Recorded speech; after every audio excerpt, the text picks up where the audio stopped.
Hi hello friends, ಎಲ್ರಿಗೂ ನಮಸ್ಕಾರ. ಇವತ್ತು ನಾನು ಕುಂದಾಪುರ ಶೈಲಿಯಲ್ಲಿ ಒಂದು ಮೀನು ಸಾರನ್ನ ಮಾಡ್ತಾ ಇದ್ದೀನಿ. ನೋಡಿ, ಸಾಂಬಾರಂತೂ ತುಂಬಾ ಚೆನ್ನಾಗಿ ಬಂದಿದೆ, ಸಖತ್ ಟೇಸ್ಟಿಯಾಗಿದೆ. ಈ ರೆಸಿಪಿಯ ಸೀಕ್ರೆಟ್ನ ವಿಡಿಯೋ ಕೊನೆಯಲ್ಲಿ ಹೇಳ್ತೀನಿ. ವಿಡಿಯೋ ಸ್ಕಿಪ್ ಮಾಡದೆ ಕೊನೆ ತನಕ ನೋಡಿ, ಹಾಗೆ ನನ್ನ ಚಾನಲ್ನ ಸಬ್ಸ್ಕ್ರೈಬ್ ಮಾಡಿ. ನಾನಿವತ್ತು 1 kg ಫಿಶಲ್ಲಿ ಸ್ವಲ್ಪ ಸಾಂಬಾರು ಮಾಡ್ತಾಯಿದ್ದೀನಿ, ಹಾಗೆ ಸ್ವಲ್ಪ ಫ್ರೈ ಮಾಡ್ತಾಯಿದ್ದೀನಿ. ಬನ್ನಿ ರೆಸಿಪಿನ ಸ್ಟಾರ್ಟ್ ಮಾಡೋಣ. ಮೊದಲಿಗೆ ಮಸಾಲೆಗಳನ್ನ ರೆಡಿ ಮಾಡ್ಕೊಳ್ತಾ ಇದ್ದೀನಿ.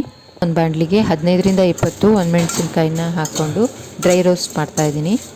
ಖಾರ ಜಾಸ್ತಿ ತಿನ್ನೋರು ಜಾಸ್ತಿ ಒಣಮೆಣಸಿನ್ಕಾಯಿನ ಹಾಕೋಬೋದು.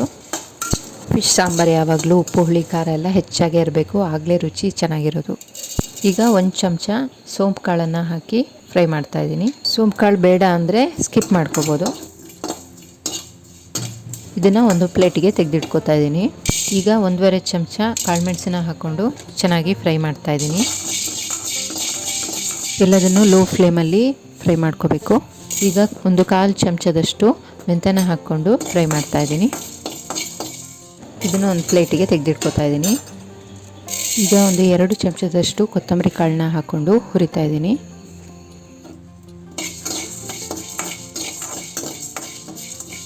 ಈಗ ಹುರಿದಿರೋ ಮಸಾಲೆಗಳನ್ನು ಮಿಕ್ಸಿ ಜಾರ್ಗೆ ಹಾಕ್ಕೊಂಡಿದ್ದೀನಿ. ಇದಕ್ಕೆ 1 ಲಿಂಬೆಹಣ್ಣು ಗಾತ್ರದಷ್ಟು ಹುಣಸೆಹಣ್ಣನ್ನು ಸೇರಿಸ್ಕೊಂಡಿದ್ದೀನಿ. ಇದಕ್ಕೆ 7ರಿಂದ 8 ಬೆಳ್ಳುಳ್ಳಿನ ಸೇರಿಸಿದ್ದೀನಿ. ಹಾಗೆ ಅರ್ಧ ನೀರುಳ್ಳಿನ ಸೇರಿಸಿದ್ದೀನಿ. ಅರ್ಧ ಟೀ ಸ್ಪೂನ್ ಅರಿಶಿಣ ಪುಡಿನ ಸೇರಿಸಿದ್ದೀನಿ. ಎಲ್ಲದನ್ನು ಪೌಡ್ರ್ ಮಾಡ್ಕೊಂಡಿದ್ದೀನಿ. ಈಗ ಇದಕ್ಕೆ ಅರ್ಧ ಕಪ್ ತೆಂಗಿನಕಾಯಿನ ಹಾಕ್ಕೊಂಡು ಗ್ರೈಂಡ್ ಮಾಡ್ತಾಯಿದ್ದೀನಿ. ಈಗ ಮಸಾಲ ರೆಡಿಯಾಗಿದೆ. ನಾನಿವತ್ತು ಫಿಶ್ ಸಾಂಬಾರನ್ನು ಮಣ್ಣಿನ ಮಡಿಕೆಯಲ್ಲಿ ಮಾಡ್ತಾಯಿದ್ದೀನಿ. ನಾನ್ ಸ್ಟಿಕ್ಕು ಹಾಗೆ ಬೇರೆ ಪಾತ್ರೆಗಳಲ್ಲಿ ಮಾಡೋದಕ್ಕಿಂತ ಈ ಮಣ್ಣಿನ ಮಡಿಕೆಯಲ್ಲಿ ಮಾಡಿದ್ರೆ ಒಂದು ಡಿಫ್ರೆಂಟಾಗಿ ಟೇಸ್ಟ್ ಕೊಡುತ್ತೆ. ಗ್ರೈಂಡ್ ಮಾಡಿರೋ ಮಸಾಲಾನ ಮಡಿಕೆಗೆ ಹಾಕ್ಕೊಂಡಿದ್ದೀನಿ. ಈಗ ಇದಕ್ಕೆ 1 ಲೋಟ ನೀರನ್ನು ಸೇರಿಸ್ಕೊಂಡಿದ್ದೀನಿ. ಜಾಸ್ತಿ ನೀರು ಹಾಕ್ಕೊಂಡ್ರೆ ಟೇಸ್ಟ್ ಚೆನ್ನಾಗಿರೋದಿಲ್ಲ. ಚೆನ್ನಾಗಿ ಮಿಕ್ಸ್ ಮಾಡ್ತಾ ಇದ್ದೀನಿ. ಈಗ ಇದಕ್ಕೆ ರುಚಿಗೆ ತಕ್ಕಷ್ಟು ಉಪ್ಪನ್ನು ಹಾಕ್ಕೊತಾ ಇದ್ದೀನಿ. ಹಾಗೆ ಅರ್ಧ ಚಮಚ ಅರಿಶಿನ ಪುಡಿನೂ ಸೇರಿಸಿದ್ದೀನಿ. ಎಲ್ಲ ಚೆನ್ನಾಗಿ ಮಿಕ್ಸ್ ಮಾಡ್ತಾ ಇದ್ದೀನಿ. ಮಸಾಲೆ ಎಲ್ಲ ಕುದಿ ಬಂದಮೇಲೆ ಫಿಶನ್ನು ಸೇರಿಸ್ಕೊತೀನಿ. ಈಗ ಮಸಾಲ ಕುದಿ ಬರ್ತಾ ಇದೆ. ಇದಕ್ಕೆ ಆಗಲೇ ಕ್ಲೀನ್ ಮಾಡಿ ತೆಗೆದಿಟ್ಕೊಂಡಿರೋ ಫಿಶನ್ನು ಸೇರಿಸ್ತಾ ಇದ್ದೀನಿ. ಒಂದೊಂದಾಗಿ ಫಿಶನ್ನು ಸೇರಿಸ್ತಾ ಇದ್ದೀನಿ. ಫಿಶನ್ನು ಹಾಕ್ಕೊಂಡು ತಕ್ಷಣ ಸೌಟ್ ಹಾಕಿ ತಿರ್ಸ್ಬೇಡಿ. ಇದೇ ರೀತಿ ಚೆನ್ನಾಗಿ ಮಿಕ್ಸ್ ಮಾಡ್ಕೊಳ್ಳಿ. ಇದನ್ನು ಲೋ ಫ್ಲೇಮಲ್ಲೇ ಕುದಿಸ್ಬೇಕು, ಇಲ್ಲ ಮಡಿಕೆ ತಳ ಹಿಡಿಯುತ್ತೆ. 10 ನಿಮಿಷ ಚೆನ್ನಾಗಿ ಕುದಿಸ್ಬೇಕು.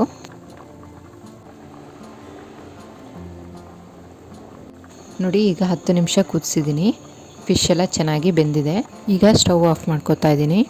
ಈ ಕುಂದಾಪುರ ಶೈಲಿಯ ಫಿಶ್ ಕರಿಯ ಒಂದು ಸೀಕ್ರೆಟ್ ಏನಪ್ಪ ಅಂದರೆ, ಕೊಬ್ಬರಿ ಎಣ್ಣೆಯಲ್ಲಿ ಒಗ್ಗರಣೆಯನ್ನು ಕೊಡ್ತಾರೆ. ಒಂದು ಪಾತ್ರೆಗೆ 3 ಟೇಬಲ್ ಸ್ಪೂನ್ ಕೊಬ್ಬರಿ ಎಣ್ಣೆನ ಹಾಕ್ಕೊಂಡು ಎಣ್ಣೆ ಕಾದ್ಮೇಲೆ ಸಣ್ಣದಾಗಿ ಹೆಚ್ಚಿರೋ ನೀರುಳ್ಳಿನ ಹಾಕ್ಕೊಂಡು ಫ್ರೈ ಮಾಡ್ತಾ ಇದ್ದೀನಿ. ನೀರುಳ್ಳಿನ ಗೋಲ್ಡನ್ ಬ್ರೌನ್ ಆಗೋವರೆಗೆ ಫ್ರೈ ಮಾಡಬೇಕು. ಕರಾವಳಿ ಪ್ರದೇಶದಲ್ಲಿ ಕೊಬ್ಬರಿ ಎಣ್ಣೆನ ಜಾಸ್ತಿ ಅಡುಗೆಗೆ ಯೂಸ್ ಮಾಡ್ತಾರೆ. ಇದು ಆರೋಗ್ಯಕ್ಕೂ ಕೂಡ ತುಂಬ ಒಳ್ಳೆಯದು. ಈ ರೀತಿ ಒಗ್ಗರಣೆ ಹಾಕೋದ್ರಿಂದ ಫಿಶ್ ಸಾಂಬಾರು ತುಂಬಾ ಟೇಸ್ಟಿಯಾಗಿರುತ್ತೆ. ಈಗ ಒಗ್ಗರಣೆನ ಸಾಂಬಾರಿಗೆ ಸೇರಿಸ್ತಾ ಇದ್ದೀನಿ.